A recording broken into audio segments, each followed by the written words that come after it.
The Selfish Path to Romance. Download Chapter 1 for free at drkenner.com. Aaron, you're learning how to cope with your mother? Is that what's going on? Right.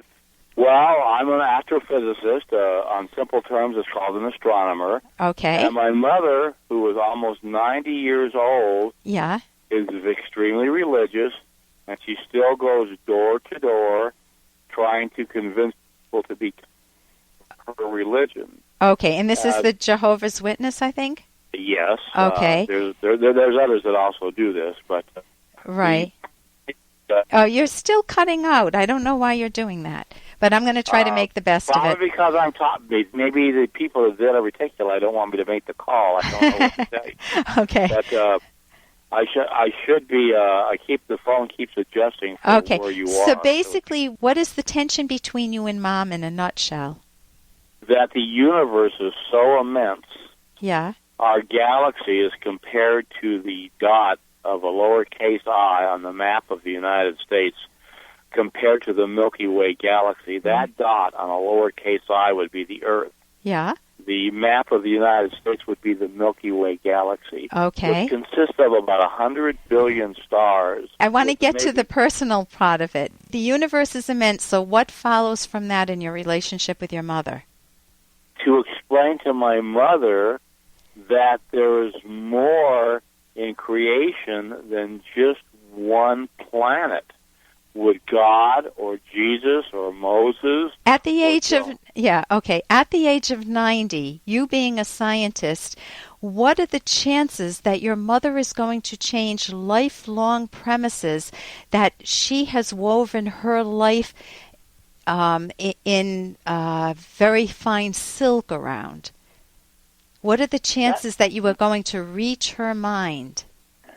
Well, I could reverse that same question to you and say, what makes you think she won't reverse my mind? That's exactly who is logic here.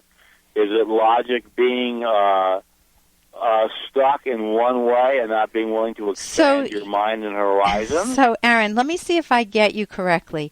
You're having some stress with your mother because she believes in her religion and is passionate about it. She's pursuing it. She's going door to door. It's her way of life.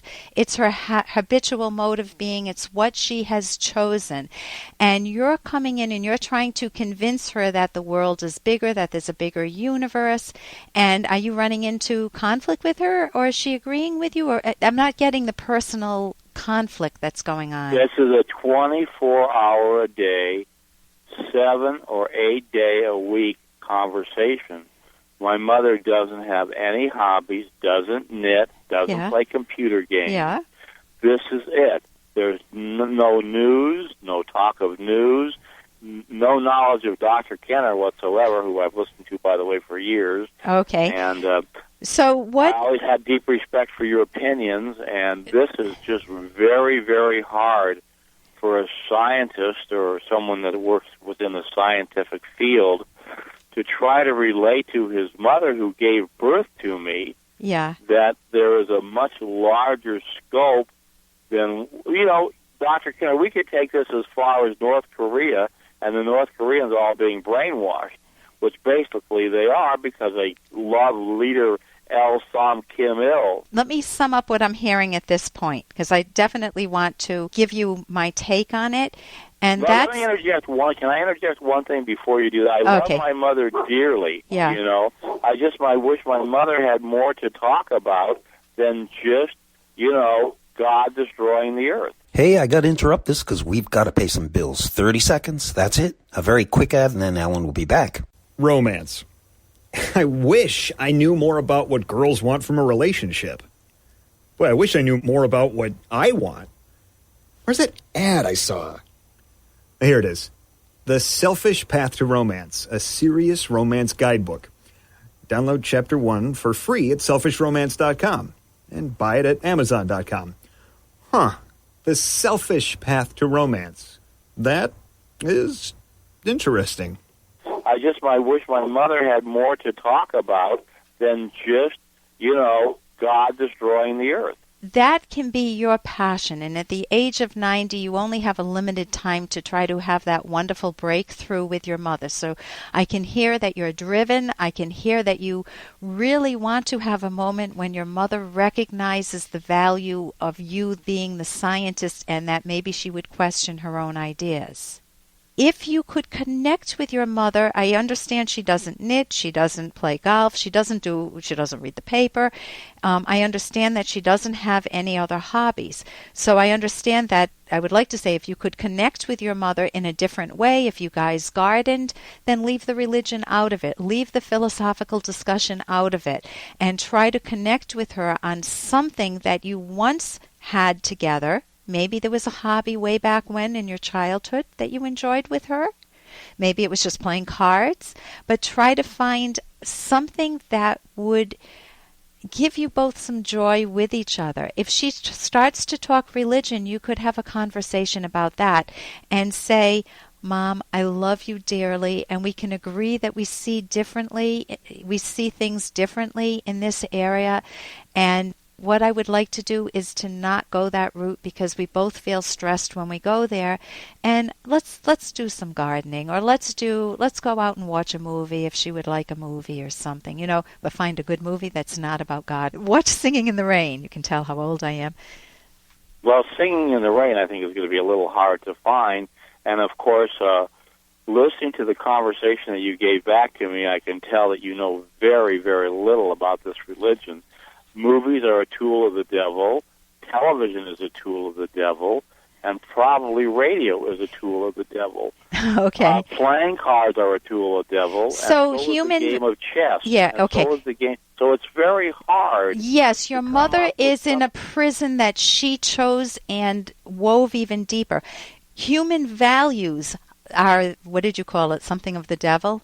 They're the sign of the devil. Human values. This is what the religion preaches. So you can. can. Yeah, I know we're right at the end of time here. If you want to hold on, I'll chat with you during the break. Let me sum up here, though. The main essence is that with your mother, if you try to change somebody at that late stage, you're not going to. So if you can find a limited basis, whether it's holidays or something, to enjoy pleasure with her, that's fine. If you can't, then you might just see it as a very sad aspect of your life, but you can thoroughly embrace those values that you love in your life, Aaron. Listen, thank you for the call. And here's a little more from Dr. Kenner. Yes!